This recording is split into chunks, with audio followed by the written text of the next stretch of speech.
You have arrived here because something ancient stirs within you, not a cry for answers, but a low, rumbling ache that words cannot soothe. It is the fatigue of a soul who has wandered too far from its source, the kind of exhaustion that seeps not into the body, but into the mythic marrow of your being. You are not broken, no, but you have been buried, beneath masks, beneath roles, beneath the quiet, lifelong effort to be palatable, pleasing, strong. There is a wound in you that has waited not for time, but for truth. The wound of a child who once reached toward life with open hands and was met not with embrace, but with indifference. That child did not vanish. That child was exiled, and the kingdom of your soul has mourned ever since. Before we begin, take a moment to like and subscribe.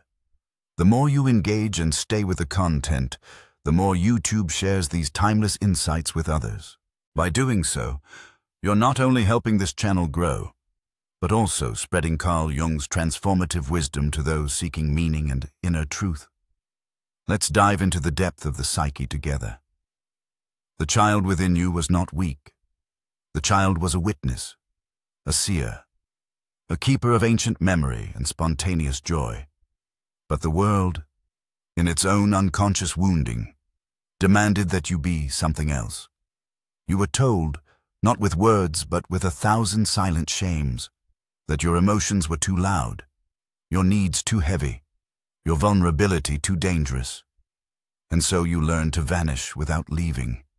You disappeared into a persona, a mask made of competence, of kindness, of quiet endurance. And what became of the child? She did not die. He did not fade. That child is still inside you, watching through your eyes, weeping behind your laughter, aching in your silences. And what of the shadow? Every time you said, "I'm fine," when you were not, the shadow deepened.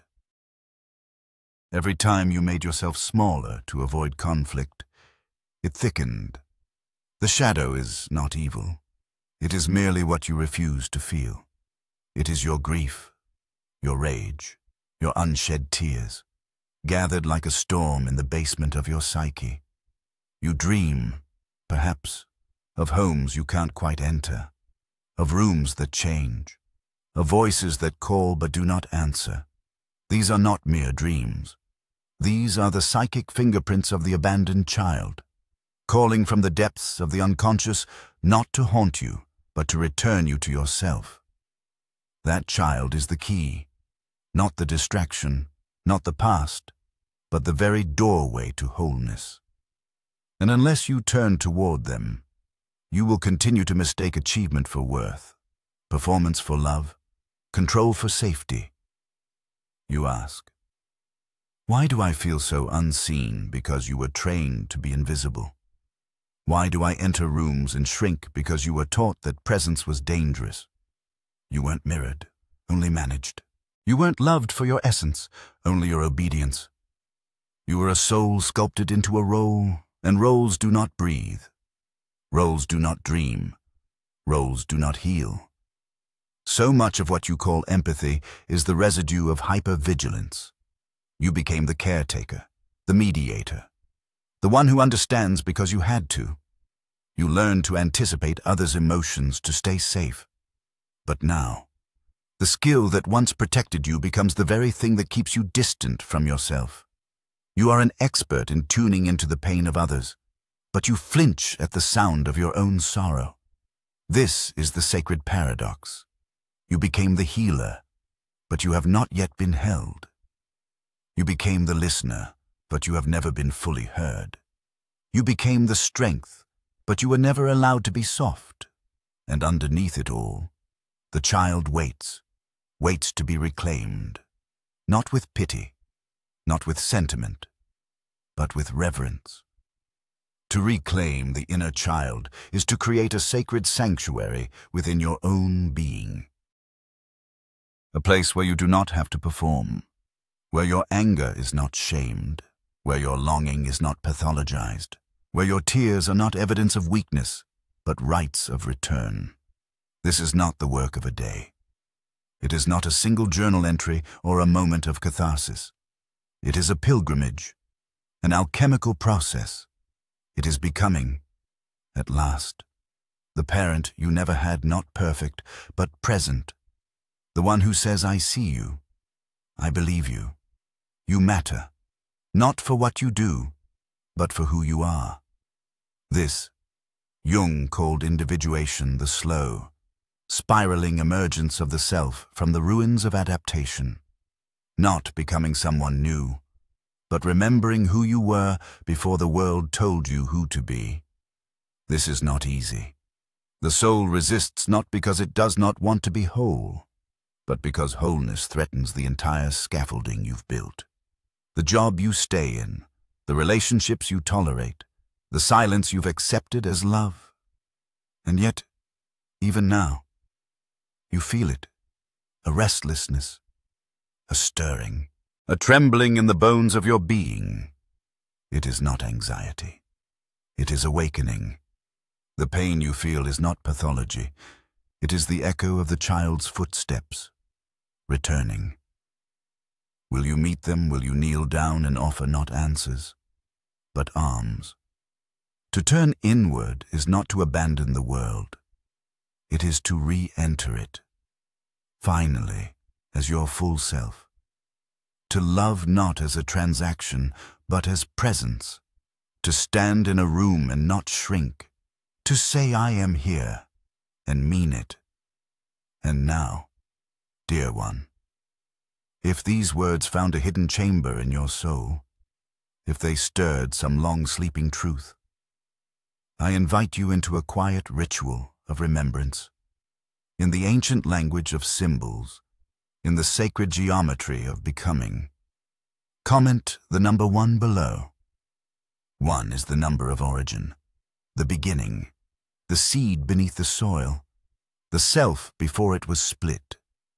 In the myths of old, the hero begins alone, not because they are forsaken, but because individuation begins at the center, in solitude, in stillness. Let this be your offering to the child within, a signal that you have heard them knocking, that you are ready, not to fix them, but to sit beside them in their sacred ache. Commenting 1 is not a gesture of ego, but of return to the place where you first lost your voice, your wonder, your belonging. Let this number be your threshold, a symbol carved in digital stone that says, I choose to remember, I choose to feel, I choose to come home to myself. The child is waiting, the soul remembers. The journey, your true journey, begins now. You no longer acknowledge that child chooses not from power, but from familiarity. And often what is familiar is pain. So if you find yourself repeating patterns, it is not because you are foolish. It is because the child in you still believes that maybe this time someone will see them. And until you see yourself, you will keep searching for that in others, and keep being disappointed. Do not rush to fix what you feel. Your feelings are not wrong. They are your compass, even the anger, even the grief. Especially the grief, for that is where the doorway opens. Grieve what you lost. Grieve who you had to become. Grieve the childhood that was not safe, the body that was not cherished, the soul that was not protected. Grief is not weakness. Grief is initiation. It is a sacred river that washes away the lies you were taught to believe about yourself. And when the grief moves through you, when it breaks you open and leaves you raw, that is where the miracle begins. For in that rawness, the child stirs, and the moment you feel that small presence again trembling, shy but hopeful, you will know that the healing has begun. But beware. The return of the child is not always gentle. At first, it may come with rage, not the rage of entitlement, but the rage of betrayal. That child, long silenced, may scream within you for the years lost, for the safety never provided, for the love that came with conditions. Do not fear this anger. It is holy. It is the fire that burns down the false self, so that the authentic one may rise in dreams. This rage may show as storms, wild animals, broken dolls, flooded rooms. These are not signs of regression. They are psychic storms of renewal. They signify the collapse of a defense system that once protected you, but now only isolates you. The flood is not here to drown you. It is here to cleanse. You must surrender to it. Do not dam the river. Let it carry you back to the forgotten. And there, in the core of your being, you will meet a child, not as a helpless victim, but as a sacred guide. The child holds the map to your soul, not the conditioned self, not the performing self, but the real one. The archetype of the divine child appears in every myth for a reason. In Christ holds Krishna. They symbolize the birth of the true self after descent into darkness. Your own resurrection cannot occur until you retrieve the child. We live in a culture that rewards suppression. It calls stoicism strength. It calls independence maturity. But the soul does not measure success by how well you hide. It measures wholeness by how deeply you feel. And to feel, you must be willing to reopen wounds, not to bleed endlessly, but to cleanse them. You do not heal by avoiding pain. You heal by witnessing it without judgment. If you tremble, let yourself tremble. If you weep, weep fully. This is not regression.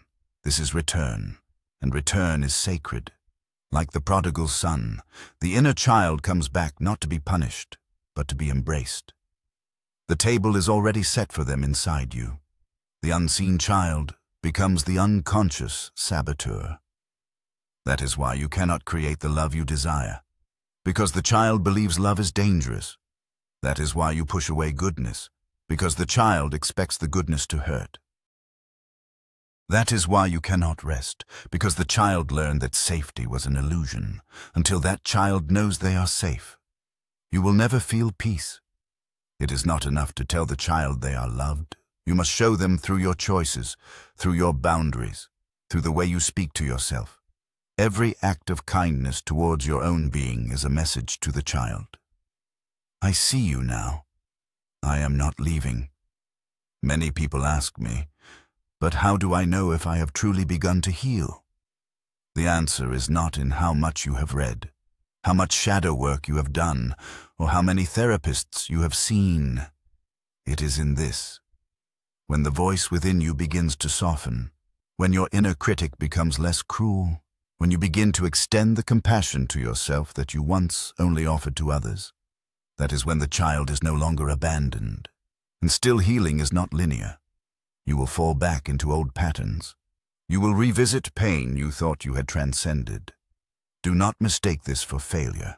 The spiral path of the soul is not backward, it is deeper. Each time you revisit a wound, you meet it with more wisdom, more presence, more love. Sometimes the child will test you. They will ask, will you still love me if I am angry? Will you stay with me if I cry? Will you protect me if others reject me? Your answer must be yes, not in words, but in action.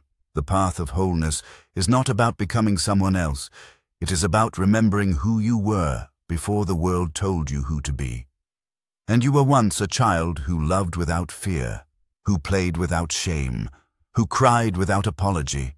That child is not gone. That child is waiting in mythology. The hero must always descend into the underworld, the cave, the belly of the whale. Why? Because that is where the soul hides its treasures. Your underworld is the childhood you abandoned. Your cave is the moment you stopped believing you were worthy. Your whale is the depression, the anxiety, the numbness that swallowed you whole. And now, like Jonah, you are being spit out onto the shore, reborn. The ego will resist this work. It will say, we're fine. That's in the past. Don't open that door. But the soul does not forget what the mind suppresses. The body remembers. And so the invitation will keep returning through your dreams, through your triggers, through the relationships that repeat your earliest wounds. But you are not alone. Every person on the path of individuation walks this terrain. The abandoned inner child is not just yours. It is the shared wound of humanity. And that is why your healing matters. Because when you reclaim your child, you become a mirror for others. You say to them, "It is safe now. You can come home to here." You do not need to be perfect to begin. You only need to be present. Sit with yourself. Hold your own hand. Speak aloud the words you never heard. You are precious. You matter. I will not leave you again. And slowly, you will notice something changing. You will laugh more freely. You will cry more openly. You will rest without guilt. You will create not to be seen, but to express. You will love without needing to be needed. You will become not someone else, but someone real. This is the return to wholeness. This is the return to self. And always, the child will walk beside you, not as a ghost of pain, but as a guide to joy. For that is the final secret. The inner child was never just wounded. They are also the keeper of your magic, your creativity, your intuition, your play, your wonder. You do not just heal them, they heal you. So let the child speak, let them weep, let them dance, let them dream. And when they ask, "Do you see me now?" say yes. Say it with your breath, with your choices, with your presence. Yes, little one, I see you. I see you now. And once you say yes, once you truly see the child, and do not turn away, the landscape of your inner world begins to transform. The terrain that was once desolate becomes fertile. You start to feel again, not just the pain, but the wonder, the awe, the inexplicable joy that comes from simply being. The child does not just bring wounds. The child brings aliveness, the kind of aliveness that cannot be manufactured by productivity or status. But do not be mistaken. Aliveness is not always comfortable. It is intense. It stirs the soul awake. And for those who have lived numbed, it can be overwhelming. That is why the return of the child must be paced gently, with reverence, not all at once, but wave by wave. For to feel too much too fast can send us back into the caves we just crawled out of. This is why inner work is sacred work. It requires devotion, not force. Devotion to presence, devotion to truth, devotion to that small voice within that says, "This hurts, and I want to be held." You do not need to be a master to begin. You only need to be willing. And in that willingness, the unconscious is not your enemy. It is your greatest ally. But only when you stop trying to control it and begin to converse with it. Dialogue with your dreams. Speak aloud to your younger self. Write letters to the parts of you you've ignored. Not for performance, but for intimacy. This is not therapy. It is soul retrieval, and it requires you to listen with your entire being. Have you ever noticed how your body reacts when you hear certain songs, when you smell certain scents from your childhood, that ache in your chest, that lump in your throat? Those are the doorways. The unconscious remembers what the conscious has forgotten. Do not rush past these openings. Enter them. Sit with the memories they unlock. They may not all be pleasant, but they are all pieces of your story. Your psyche is not linear. It is not a staircase. It is a labyrinth, and in the center of that labyrinth is the child not waiting to be saved, but waiting to be met. Do not bring your adult expectations into that space. Come instead with humility. Sit on the floor of your soul. Let the child speak first. Let the child show you what matters. They may take you to the memory of a birthday party where no one showed up, or the day you were told to stop crying, or the night you hid in your room while the people you trusted fought outside. These are not small things. These are initiations. They are where your story turned. And to rewrite your story, you must revisit the chapters you tried to skip. But you do not revisit them alone.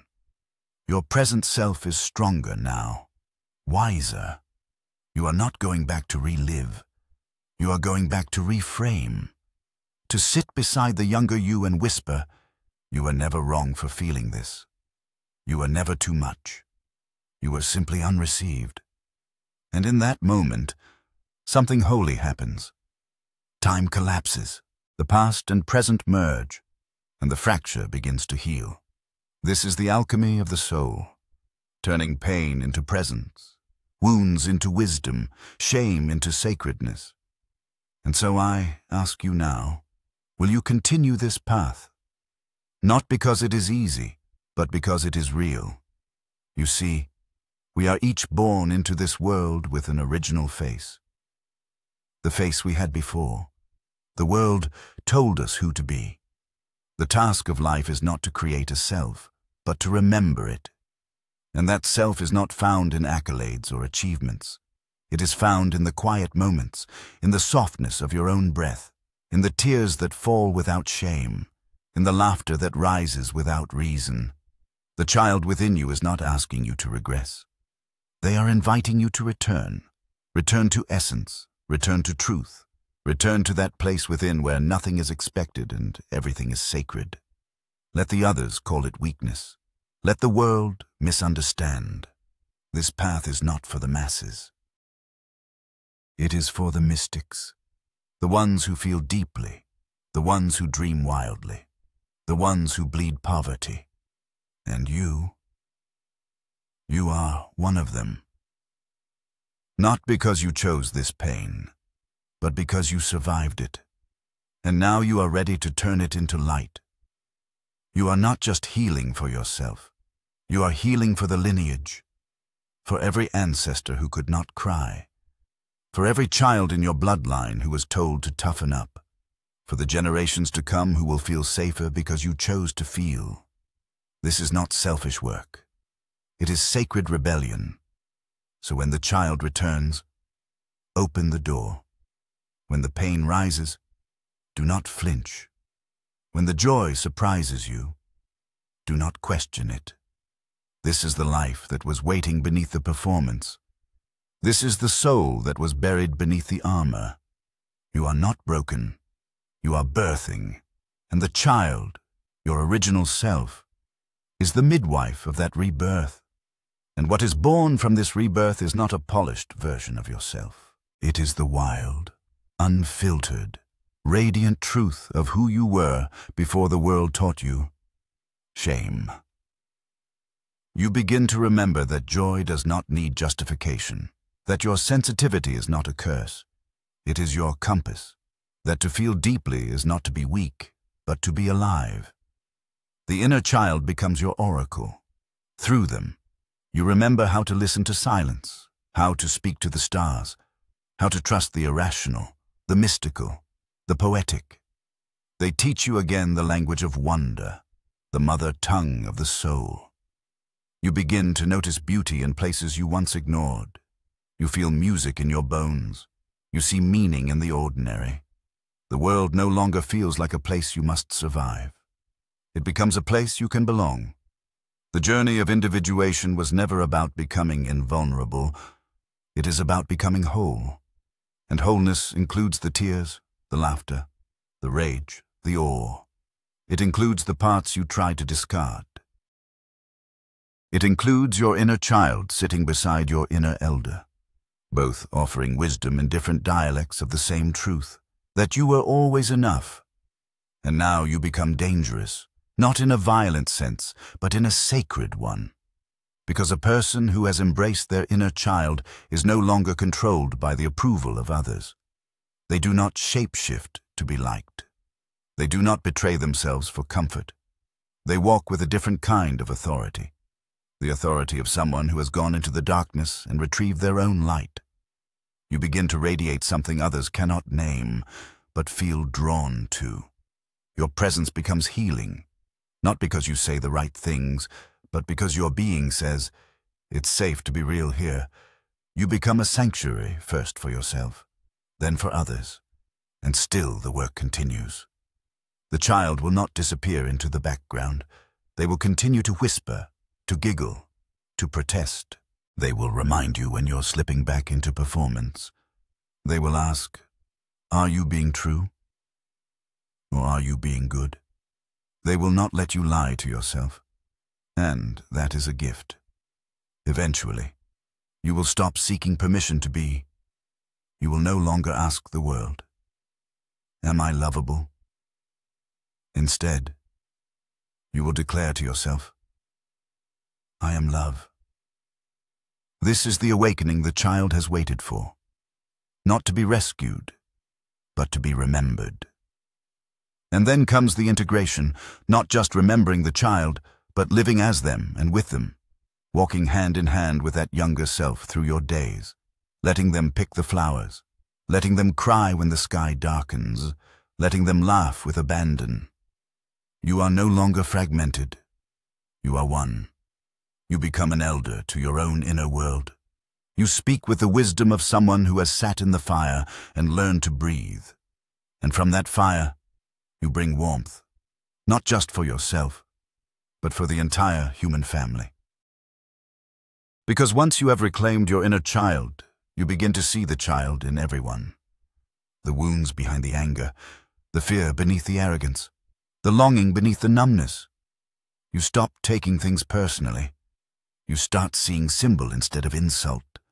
You understand that every human being is carrying a child who is starving to be seen.